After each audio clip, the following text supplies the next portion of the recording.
అమెరికాలో ఆర్థిక ఒడిదుడుకులు, ప్రపంచవ్యాప్తంగా నెలకొన్న యుద్ధ భయాలు ఇలాంటి పరిస్థితులు ఉన్నప్పటికీ హైదరాబాద్లో స్థిరాస్తి రంగం ఏమాత్రం తగ్గట్లేదు. క్లిష్ట పరిస్థితుల్లోనూ వృద్ధి నమోదు చేసుకుంటూ ముందుకు సాగుతోంది. భవిష్యత్ అవసరాల కోసం దీర్ఘకాల పెట్టుబడి కోణంలో చాలా మంది స్థిరాస్తులను కొనుగోలు చేస్తుంటారు. ఇలాంటి వారు ఇంటిని కొనుగోలు చేయడానికి మంచి తరుణమని చెబుతున్నారు. ఇరాన్లో జరుగుతున్న యుద్ధ ప్రభావం 1 సంవత్సరం వరకు రియల్ రంగంపై ఉంటుందని నిపుణులు చెబుతున్నారు. నిర్మాణ రంగ సామాగ్రి ధరలు పెరగడానికి అవకాశం ఉంటుంది. ఇప్పటికే సిమెంట్, స్టీల్ ధరలు పెరిగాయి. సొంతిల్లు లేని వారు ఇప్పటికే గృహప్రవేశానికి సిద్ధంగా ఉన్న ఇళ్లను కొనుగోలు చేయడం ద్వారా మీ బడ్జెట్లో సొంతం చేసుకోవచ్చు అంటున్నారు నిపుణులు. ఇళ్ల ధరలు బేరమాడే సమయం ఇదని, అవకాశాన్ని చేజార్చుకోవద్దని నిపుణులు చెబుతున్నారు.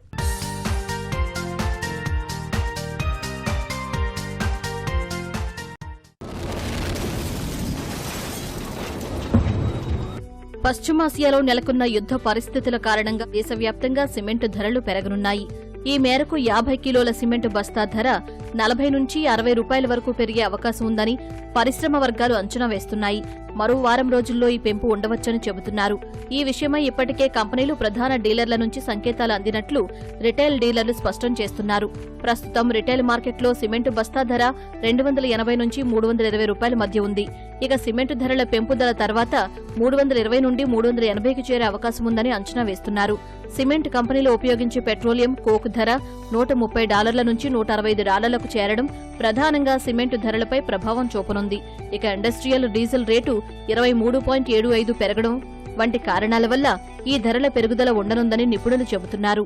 యాక్చువల్లీ ఈ వార్ వచ్చిన తర్వాత most of the products, building materials అనేవి మ్యానుఫ్యాక్చరింగ్ ఈ పెట్రోలియం ప్రోడక్ట్స్ మీద ఆధారపడి ఉన్నాయి. So almost last 1 month, more than 1.5 month నుంచి ఎవ్రీ మెటీరియల్, కన్స్ట్రక్షన్కి సంబంధించిన ప్రతి మెటీరియల్ ఆల్మోస్ట్ 10% నుంచి కొన్ని మెటీరియల్ 30% కూడా పెరిగాయి. సో ఈ పెరిగిన కన్స్ట్రక్షన్ మెటీరియల్ రేట్ల వల్ల కన్స్ట్రక్షన్ కాస్ట్ అనేది ప్రతి బిల్డర్కి, ప్రతి నిర్మాణదారుడికి పెరుగుతుంది. పెరగడం అనేది ఇంపాక్ట్ చాలా దారుణంగా ఉంది ఇండస్ట్రీ మీద. అండ్ ఇది ఈ రోజుతో ఆగేది కూడా ఏమీ కాదు. ఒకవేళ యుద్ధము ఇమ్మీడియట్గా ఒకవేళ ఆగిపోయినా లేదా టెంపరీగా హోల్డ్ ఉన్నా సరే ఈరోజు పెరిగిన రేట్లు అనేవి మళ్ళీ తగ్గడం అనే దానికి చాలా టైం పడుతుంది. మనము ప్రతి వస్తువు తయారీదారుడు కానీ, ఒక సర్వీస్ ప్రొవైడ్ చేసేవాళ్ళు కానీ, వాళ్ళ సర్వీసెస్ కానీ, ప్రోడక్ట్ కానీ రేటు ఫిక్స్ చేసుకునే స్వతంత్రత, రేటు ఫిక్స్ చేసుకునే అధికారం, హక్కు వాళ్ళకు ఉంటాయి. కానీ ఒక బిల్డర్ మాత్రమే irrespective of the cost escalations ఆయన ప్రోడక్ట్ని పెంచుకునే అవకాశం లేదు. బికాజ్ కస్టమర్ ఏ రేట్లో అయితే కొనుక్కున్నాడో అదే రేట్లో ఇవ్వాల్సి ఉంటుంది. ఒక రైతు కదా తను పండించే పంటకి రేటు తను ఎలా ఫిక్స్ చేసుకోవడం, మధ్యలో ఎవరెవరో ఫిక్స్ చేస్తారో అలానే బిల్డర్స్ కూడా I think I can relate them with farmer selling their produce. మామూలుగా ఏ ఇండస్ట్రీలో అయినా ఎక్కడైనా సరే మీకు ఇమ్మీడియట్గా రేట్స్ ఫ్లక్చుయేషన్ అనేది ఉంటే, ఇప్పుడు మేము కొనుక్కునే మెటీరియలే కాస్ట్ పెరిగింది అని చెప్పేసి రేట్లు పెంచుతున్నారు. కానీ ఒక కన్స్ట్రక్షన్లో ఒక బిల్డర్ మాత్రమే కస్టమర్కు అగ్రీ అయిన రేటు ప్రకారము ఎస్కలేషన్ క్లాజ్ అంటూ ఏమీ ఉండదు. ఎటువంటి అన్ఫోర్సీన్ సిచ్యుయేషన్స్ ఎదురైనా, ఎటువంటి కాస్ట్ ఎస్కలేషన్స్ వచ్చినా కస్టమర్కి కమిట్ అయిన రేటుకే డెలివరీ చేసి ఇల్లు ఇవ్వాల్సిన బాధ్యత బిల్డర్ల మీద ఉంటుంది. కాబట్టి ఈ ఇంపాక్ట్ అనేది, ఈ కాస్ట్ ఎస్కలేషన్, కాస్ట్ పెరుగుదల అనేది కేవలం బిల్డర్ మీద మాత్రమే పడుతుంది. మిగతా వేరే ఇండస్ట్రీస్లో అలా కాదు. ఇప్పుడు ఫర్ ఎగ్జాంపుల్ మేమే కొంటున్నాము, మేము డోర్ కొంటున్నాము, విండో కొంటున్నాము, సిమెంట్ కొంటున్నాము, స్టీల్ కొంటున్నాము, ఎలక్ట్రికల్, డిఫరెంట్ మెటీరియల్స్, వేల ఐటమ్స్ కన్స్ట్రక్షన్లో పార్ట్ ఉంటాయి. ప్రతి ఐటము ఆల్రెడీ ప్రతి వెండర్, ప్రతి సప్లయర్ మాకు రేట్స్ పెంచేశాడు. బయర్స్ హౌస్ కొనుగోలు చేయాలి అనుకునే వాళ్ళు ఎవరైనా సరే నేను చేసే రిక్వెస్ట్ ఏంటంటే, హౌస్ అనేది we don't buy for a immediate use అండి, ఇమ్మీడియట్ రిక్వైర్మెంట్ కాదు. It's a long term investment, long term రిక్వైర్మెంట్కి వచ్చేసే పర్చేజ్. కాబట్టి మీరు ఈ సిట్యుయేషన్ని మీరు ఎక్స్ప్లాయిట్ చేసుకుని బిల్డర్తో రైట్ ప్రైస్కి, బెస్ట్ టర్మ్స్లో, బెస్ట్ కండిషన్స్కి మీరు పర్చేజ్ చేయొచ్చు. హౌస్ అనేది irrespective of the conditions throughout 365 days purchases అనేవాళ్ళు ఉంటూనే ఉంటారు. సో మీ సెలెక్షన్ని పోస్ట్పోన్ చేసుకోకుండా ఇటువంటి సిట్యుయేషన్లో మీరు బిల్డర్తో మంచిగా నెగోషియేట్ చేసుకొని ఇల్లు కొనుక్కోవడం చాలా ఉత్తమమైన మార్గము. ఫర్ ఎవ్రీ హోమ్ బయర్కి దీన్ని మించిన రైట్ ఆపర్చునిటీ, రైట్ టైము అతి సమీప భవిష్యత్తులో అయితే రాదు అనేది నా ఉద్దేశం. ఈరోజు బిల్డర్లు ఎవరైతే ప్రాజెక్టులు కంప్లీట్ చేసి almost ready to hand over అటువంటి ప్రాజెక్ట్స్ మీద ఈ వార్ వల్ల వచ్చిన కాస్ట్ ఎస్కలేషన్ ఇంపాక్ట్ ఉండదండి. సో బిల్డర్స్ కూడా ఆ ఇన్వెంటరీని డిస్పోజ్ చేసేయాలని ప్రయత్నం చేస్తారు కాబట్టి you can get the best product at a very reasonable rate. కానీ ఇప్పుడు కన్స్ట్రక్షన్లో ఉన్నవి కానీ కన్స్ట్రక్షన్ స్టార్ట్ చేయబోయే వాటి మీద కానీ కంపల్సరీ ఈ కాస్ట్ ఎస్కలేషన్ అనే ఇంపాక్ట్ ఉంటుంది కాబట్టి బిల్డర్లు కూడా ఈరోజు అమ్మే రేటుకి ఇవ్వలేని పరిస్థితి ఉంటుంది. కానీ ఆల్రెడీ కమిట్ అయిన వాటి మీద ఏమీ పెరుగుదల ఉండదు కాబట్టి వాళ్ళు అదృష్టవంతులే. And ready to occupy houses కొనుక్కోవడం కూడా ఉత్తమమైన నిర్ణయం, చాలా మంచి నిర్ణయం. అంతర్జాతీయ భౌగోళిక రాజకీయ ఉద్రిక్తతల కారణంగా ముడి చమురు మరియు ఇంధన ధరలు ఆకాశాన్ని అంటుతూ ఉండడంతో దేశీయంగా సిమెంట్ ధరలు పెంచాల్సి వస్తుందని కంపెనీలు చెబుతున్నాయి. గత 15 రోజుల్లోనే అంతర్జాతీయ మార్కెట్లో ముడి చమురు ధర 39% మరియు పెట్ కోక్ ధరలు 18% మేర పెరగడం సిమెంటు తయారీదారులపై తీవ్ర ప్రభావాన్ని మోపుతోంది. సిమెంట్ ఉత్పత్తిలో ఇంధనం మరియు రవాణా ఖర్చులు కీలక పాత్ర పోషిస్తాయి కాబట్టి ఈ పెరుగుదల నేరుగా వినియోగదారునిపై పడనుంది. నష్టాలను అధిగమించేందుకు మరియు ఉత్పత్తి వ్యయాన్ని సమన్వయం చేసుకునేందుకు కంపెనీలు సిమెంట్ బస్తాపై కనీసం 60 వరకు ధర పెంచాల్సిన అవసరం ఉందని కంపెనీలు స్పష్టం చేస్తున్నాయి. ఇదే సమయంలో స్టీల్ ధరలు కూడా భారీగా పెరుగుతున్నాయని అంచనా వేస్తున్నారు. స్టీల్ టన్ను 2000 నుంచి 3000 రూపాయల వరకు పెరిగే ఛాన్స్ ఉండనుందని, సిమెంట్ స్టీల్ ధరల పెంపు నిర్మాణ రంగంపై తీవ్ర ప్రభావం చూపనుందని నిపుణులు అంచనా వేస్తున్నారు.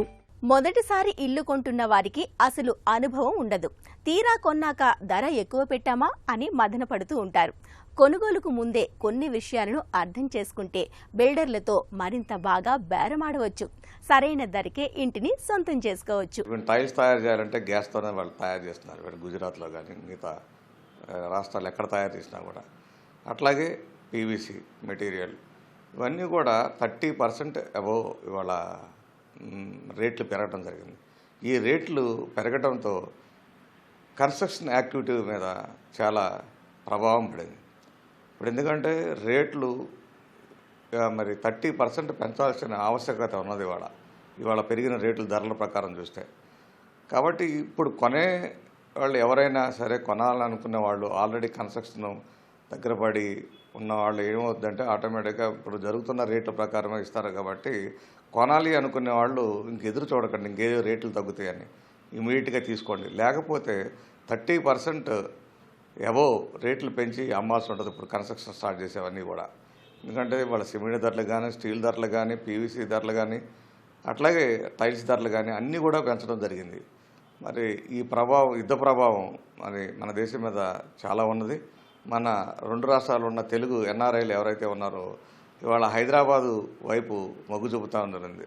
ఇవాళ ప్రాపర్టీస్ హైదరాబాద్లో ఉంటే బాగుంటుంది మనకి ఓ ప్రాపర్టీ అంటూ ఉంటే అనే ఉద్దేశంతో చాలామంది ఈరోజు మరి మిగతా ఇతర దేశాల్లో ఉన్న వాళ్ళందరూ కూడా ఆ అభిప్రాయంతో ఇప్పుడు హైదరాబాద్ వైపు మొగ్గు చూపడం జరుగుతూ ఉంది. ఇక్కడ ఇవాళ కమర్షియల్ స్పేస్ అయితేనేమి రెసిడెన్షియల్ స్పేస్ అయితేనేమి మరి రేట్లు పెరిగే అవకాశం ఉంటుంది. ఎప్పుడైతే డిమాండ్ పెరిగిందో రేట్లు కూడా పెరిగే అవకాశం ఉంటుంది. కాబట్టి ఇప్పుడు కొనదలుచుకున్న వాళ్ళు ఖచ్చితంగా ఇమీడియట్గా కొనుక్కోండి. ఎవరైనా ఇప్పుడు కొనాలనే ఆలోచనతో ఉన్న వాళ్ళు వెయిట్ చేయకండి. వెయిట్ చేస్తే మళ్ళీ మీకు ధరలు పెంచి కొనాల్సి వస్తుంది. అసలే ధరలు పెరిగి ఉన్నాయి. ఆ పెరిగిన దాని మీద ఇంకా పెరగడానికి అవకాశం ఉంటుంది కాబట్టి డిమాండ్ పెరిగినప్పుడు కాబట్టి ఇమ్మీడియట్గా తీసుకోవటం మంచిది. ప్రతిరోజు ఎక్కడో ఒక చోట అగ్ని ప్రమాదం జరుగుతోంది. ఏమాత్రం అజాగ్రత్తగా ఉన్న చిన్నపాటి నిప్పురవ్వ కూడా తీవ్రమైన నష్టాన్ని మిగులుస్తుంది. అగ్నిమాపక శాఖ నివేదికల ప్రకారం నగరంలో 60% పైగా అగ్ని ప్రమాదాలు విద్యుత్ షార్ట్ సర్క్యూట్తోనే సంభవిస్తున్నాయి. నాసిరకం విద్యుత్ ఉపకరణాల వాడకం, దాదాపు 15 ఏళ్ల నుంచి 20 ఏళ్ల వరకు ఇంటి వైరింగ్ మార్చకపోవటం, లోడ్ పెరగడం వంటి కారణాలతో ఈ ఘటనలు సంభవిస్తున్నాయి. వేసవి సమీపించిన ప్రస్తుత తరుణంలో చిన్న నిప్పురవ్వ పడినా జరిగే నష్టం ఊహించలేం. కష్టపడి నిర్మించుకున్న కలల సౌధం కళ్ల ముందే కాలిపోయే ప్రమాదం ఉంది. ఈ నేపథ్యంలో అగ్ని ప్రమాదాలు జరగడానికి గల కారణాలు, నివారణ కోసం తీసుకోవాల్సిన చర్యలపై ప్రత్యేక కథనం శ్రీనిలయంలో.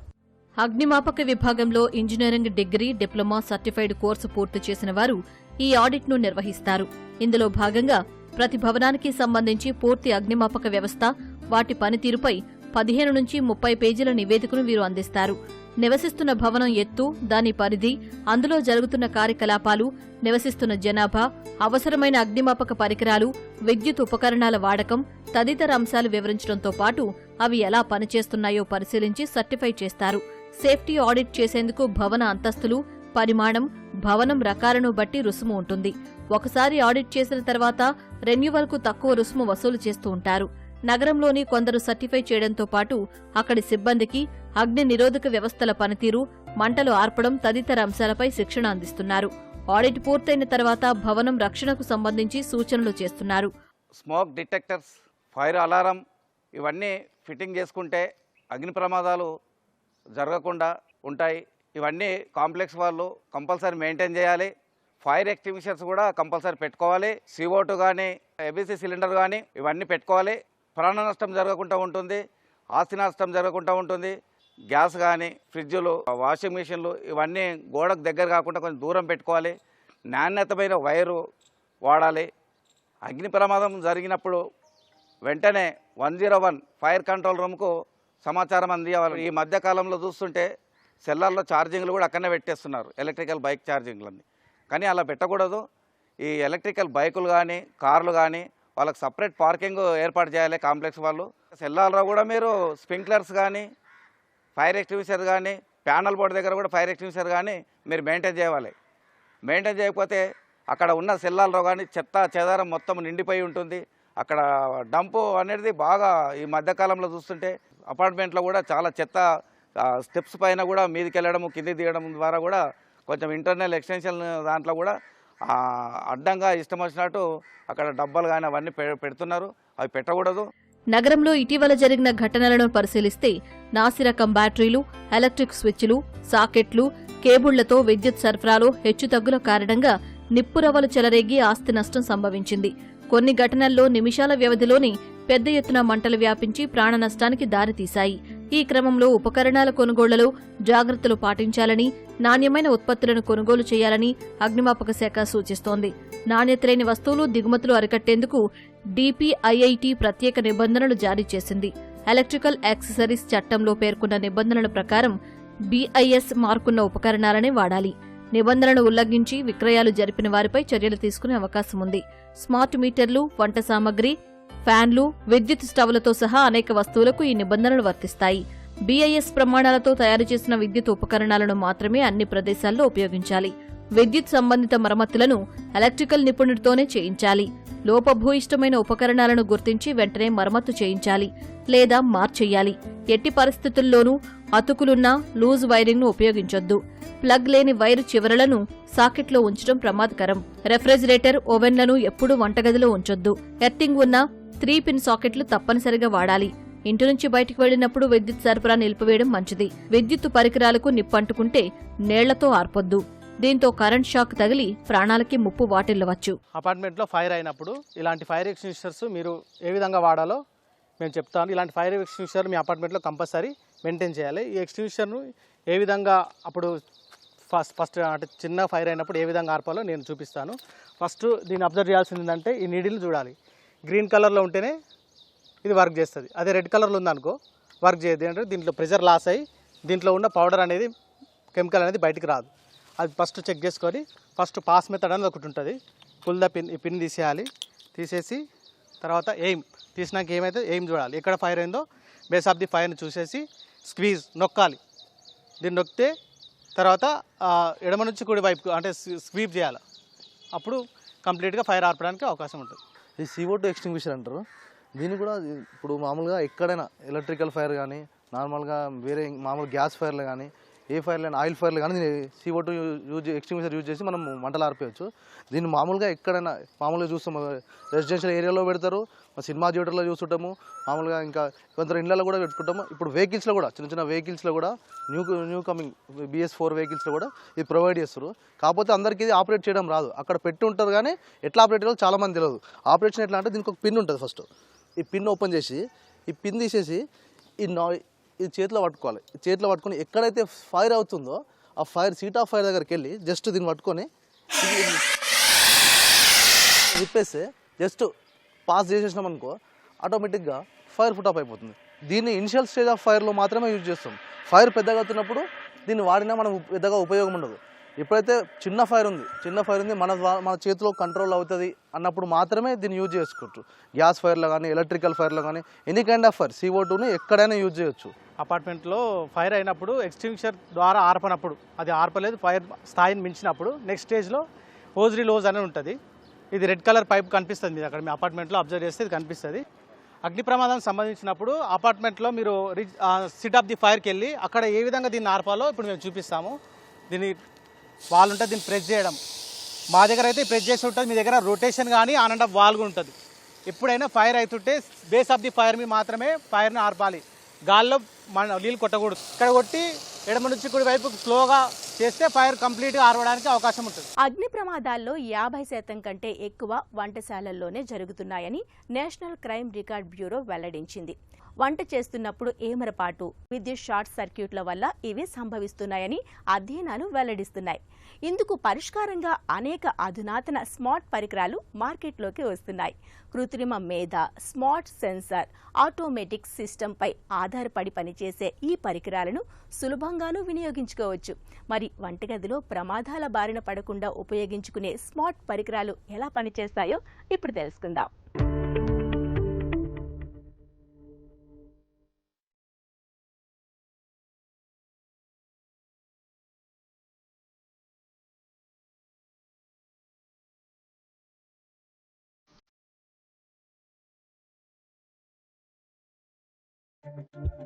వంటగది అగ్ని ప్రమాదాలను నివారించడానికి ఏఐ పవర్డ్ స్మార్ట్ కిచెన్ సెన్సర్లు అందుబాటులోకి వచ్చాయి. ఇవి సంప్రదాయ సెన్సర్ల కంటే ముందుగా ప్రమాదాలను గుర్తించి వేగంగా స్పందిస్తాయి.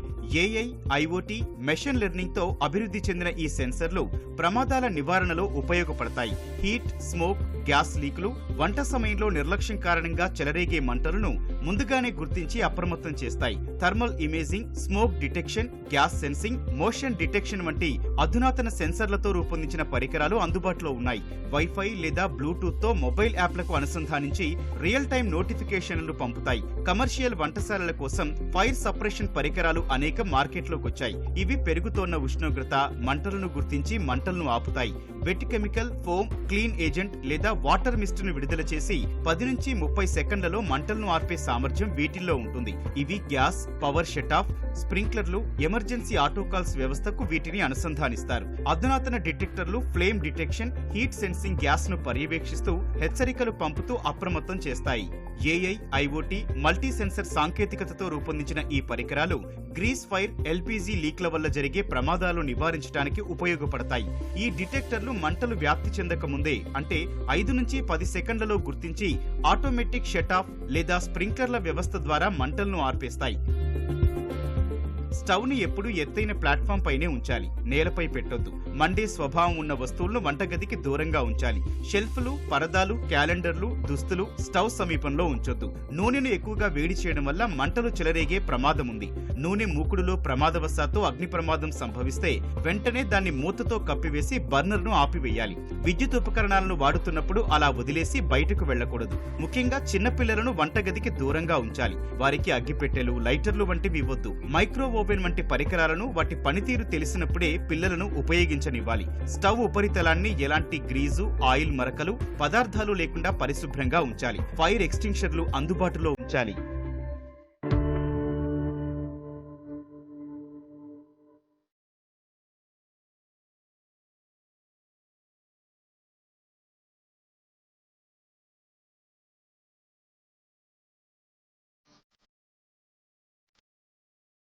ఇల్లు, ఇళ్ల స్థలాలు, అపార్ట్మెంట్లు కొనే ముందుగా వాస్తును పరిశీలిస్తూ ఉంటారు. మరి ప్రేక్షకులు అడిగిన ప్రశ్నలకు వాస్తు నిపుణుల మాటల్లో సమాధానాలు ఇప్పుడు తెలుసుకుందాం.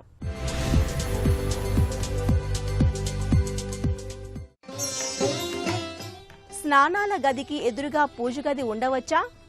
సహజ సిద్ధంగా వాస్తు శాస్త్రంలో పంచభూతాల సమతుల్యత అనేటువంటిది ప్రప్రథమంగా మనం చూసుకునేటువంటి విధి విధానం. మనం ఏదైనా ఒక ప్లానింగ్ చేసుకునేటప్పుడు ఉదాహరణకి ఒక రాజవీధి తీసుకున్నాం, ఎయిదర్ ఈస్ట్ కానీ వెస్ట్ కానీ ఏదైనా తీసుకున్నా కూడా, ఇలా ఈస్ట్ తీసుకున్నప్పుడు ఎప్పుడూ కూడా పూజ అనేటువంటిది తూర్పు అభిముఖంగా మనం కూర్చొని అనుష్ఠానం చేసుకోవాలి. ఎందుకంటే ప్రత్యక్ష సాక్షిభూతం సూర్యభగవానుడు కాబట్టి మనం ఏది చేసినా కూడా పూజ గది అనేటువంటిది, లేకపోతే పూజకి ఇచ్చేటువంటి స్థానం మనం తూర్పు గోడకి ఉండే విధంగా చూసుకోవాలి.